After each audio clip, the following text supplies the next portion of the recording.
Hello ladies and gentlemen, today I want to do a video talking about Captain Marvel and her current role in the MCU. I have not seen Brie Larson in many things. I have only seen her in Captain Marvel, The Avengers, Skull Island, and that may be it. But in my personal opinion, this actor cannot act. She badmouths her audience when her movies fail. So I'm just getting this straight out there because it is true. You can look it up at the videos where she's doing this. She blames particularly white males for her failures, even though they consist mainly of her main audience. So this is why she is an epic failure. Now, when it comes to Captain Marvel, anyway, the character itself is a relatively unknown character. I believe it was originally a man that got changed to a woman. I don't have a problem with that because, like I said, it was an unknown character, and they made some alterations. Because if you kept Captain Marvel as a man, it would have been too similar to other really powerful superheroes. So the change, maybe it was for the best, maybe not, but it really doesn't matter. Gender really doesn't matter as long as you have a really good actor or actress doing the role. But like I said, I don't read the comic books. After Endgame concluded, I started watching the Marvel animated series on Disney Plus. There's a couple different series, and Captain Marvel were introduced a little bit in each, and I actually liked that character more, the cartoon character, more than Brie Larson's version of the character. The cartoon character had more charisma and she more punny, and I believe that they probably should have cast the voice actor over Brie Larson themselves.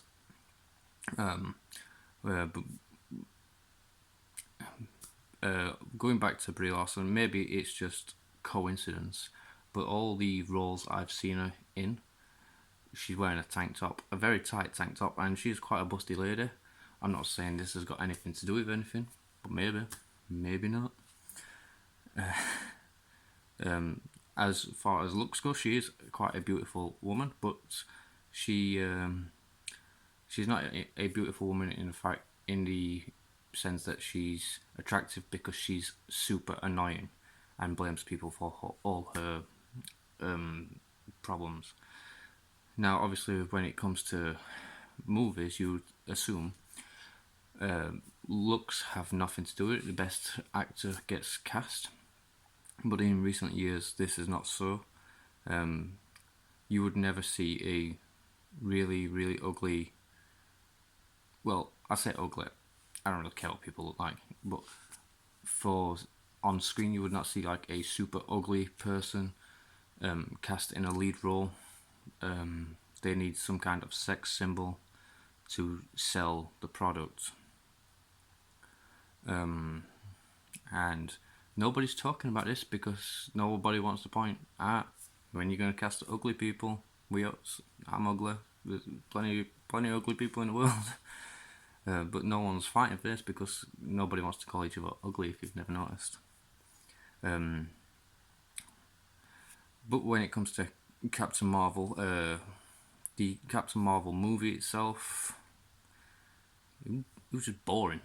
Nothing happened. We knew who the bad guys were. We knew that at the end of the movie she was going to find out her powers.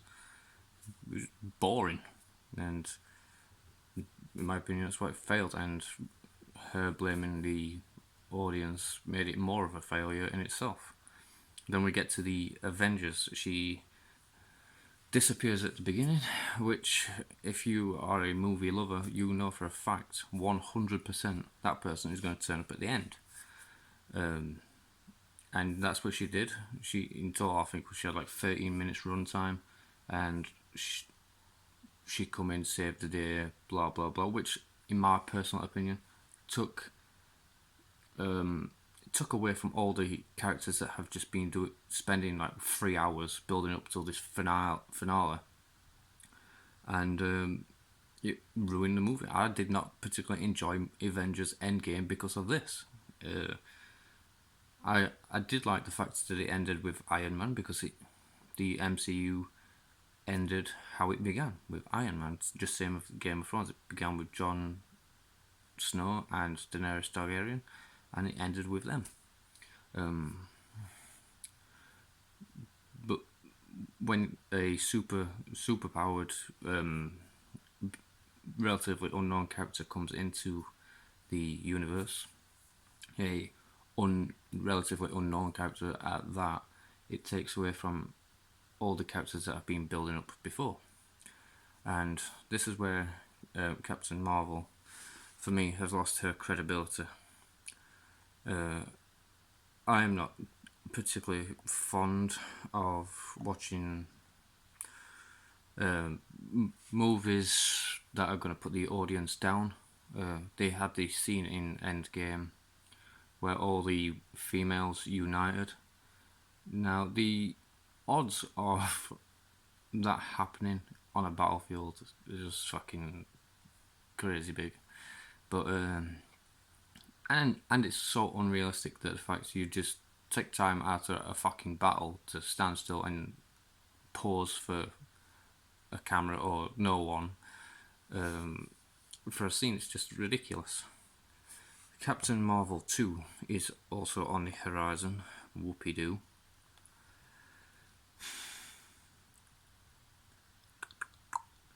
Jude Law is back, obviously. Blah, blah, blah. I don't even want to watch the trailer, really. I believe for a lot of people, now Endgame has wrapped up late last year, that,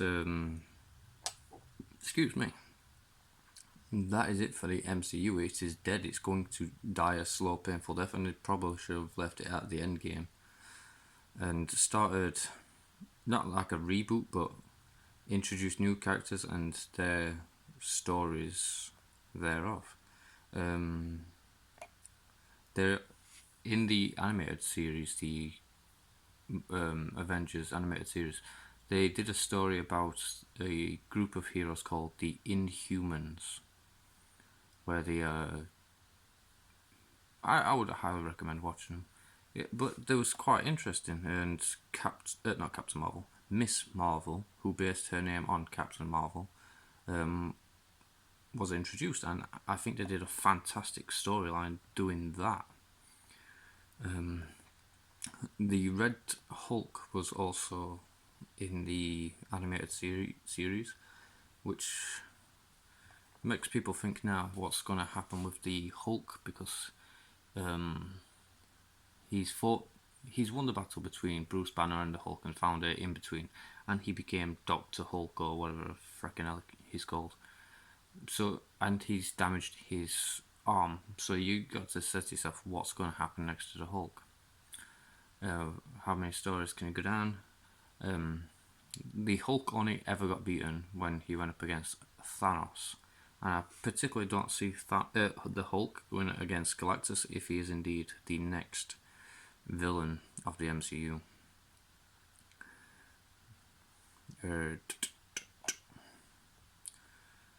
Now I'm going to read off a list of upcoming Marvel movies. So we have The Eternals, Shang-Chi, and the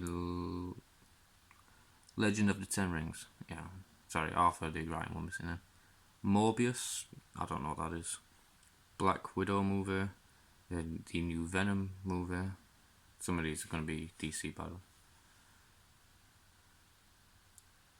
Yeah, DC.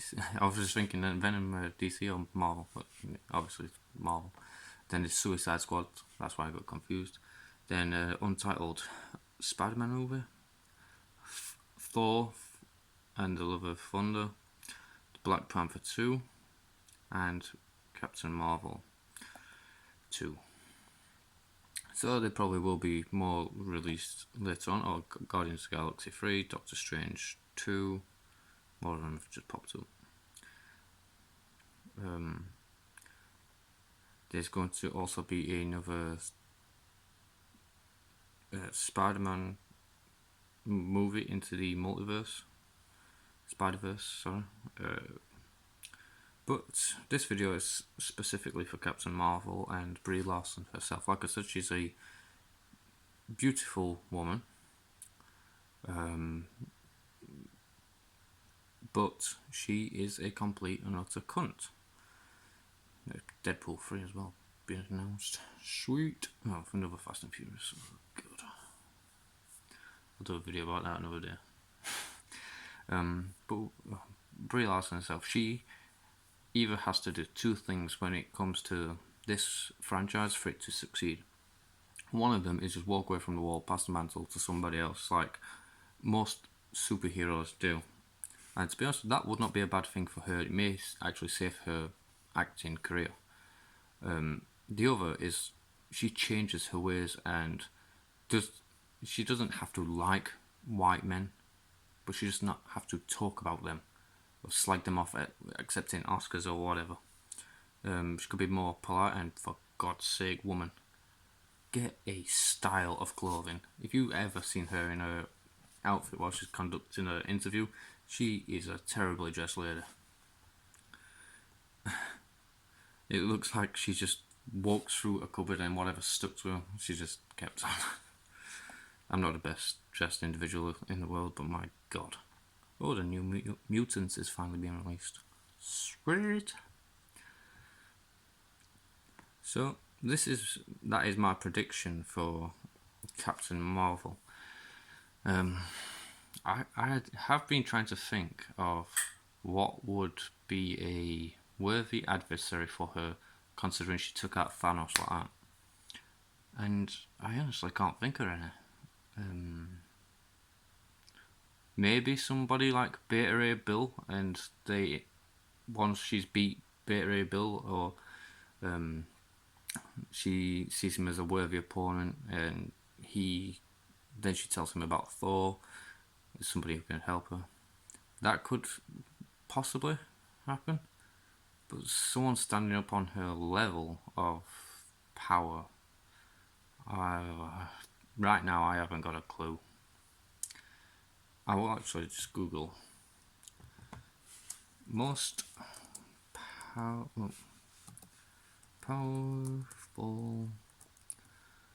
Marvel villains. Well, Marvel villains, because we need to know who she could actually match up against. You ever get on these pages and it's just like constantly going, so you can't actually see what you're doing.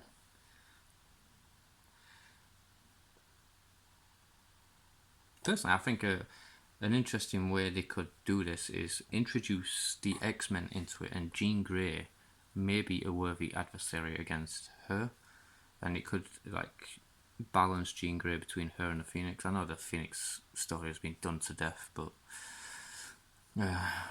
we could. Oh, this page ain't telling me nothing. Just showing me pictures and there's no names to it.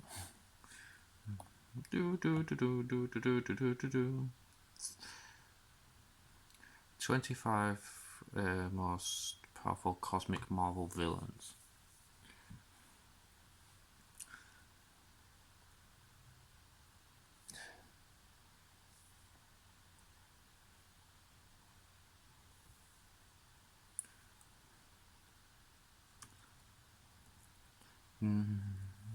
I hate this when it starts at the bottom.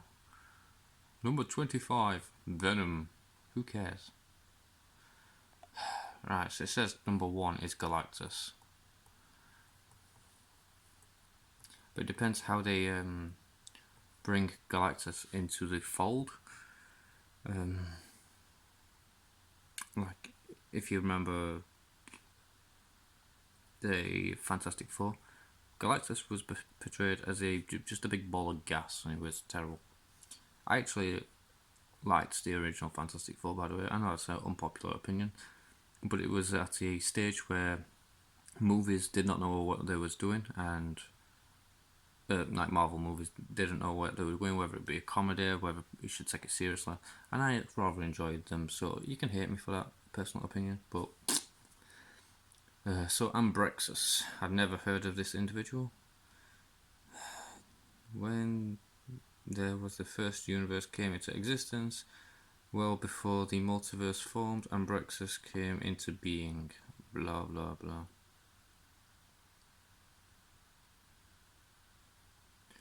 Whatever. I don't think that character is going to be one.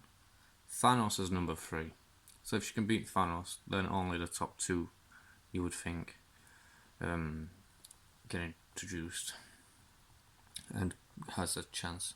The Phoenix Force, number 4, which is not going to happen with all the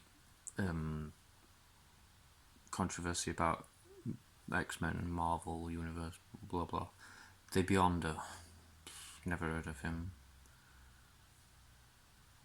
The Beyonder was at a point touted as the most powerful being in the Marvel Universe comics, or otherwise introduced in a Secret Wars storyline. He captured superheroes and villains alike and fought against each other in a gladiator games on Battle World. I don't see that guy being...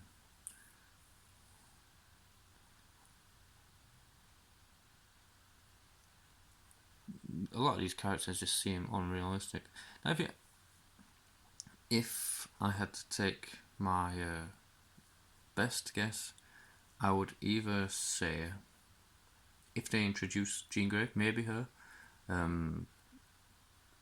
then there is Beta Ray Bill, obviously. He's a good physical, powerful being. Then my last option would probably be Adam. That was introduced into the Guardians of the Galaxy movies.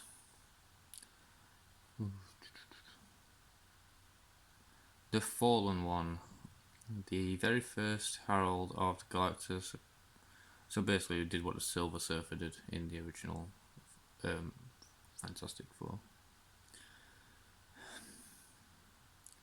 If Hela is still alive, by the way, we never actually saw her die, we just saw her get plunged into the ocean on Asgard, then the world destroyed, but maybe she opened a portal. We know she has that ability, so she could be alive. Magnus, also known as Adam, so Adam's one of the people.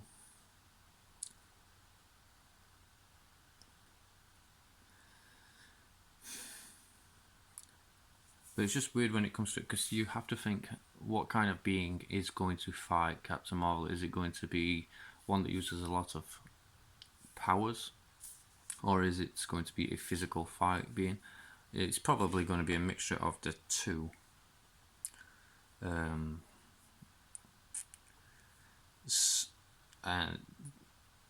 they could go either way. They could not even, like, if you remember the first 2 Thor movies, he really didn't have any competition. And certainly when Ragnarok came out, his powers just took off like he had never seen before. And most respect for Chris Hemsworth for getting into that shape and committing to that role. Did a real good job with the comical side of it as well. He's a really funny individual, actually. Unlike Brie Larson. And I would just like to say as well, there was a part in the Avengers Endgame, I believe it was, where Chris Hemsworth got his axe and it swung past Captain Marvel's head, and she gave him like a little smile. It was a very good scene, but I believe in some ways that scene had more to it than meets the eye. It just seemed weird, but like an important kind of weird. So it would be interesting to see. Michael Novak.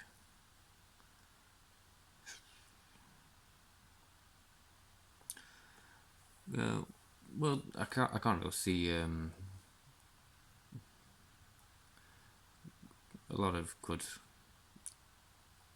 villains on here that could stand up to her after she's beat Thanos. It says Ronan the Accuser is one of the most powerful. Maybe it's after he got the Power Stone, but certainly when he's just Ronan the Accuser, he's not going to stand a chance. And now the Power Stone has been destroyed.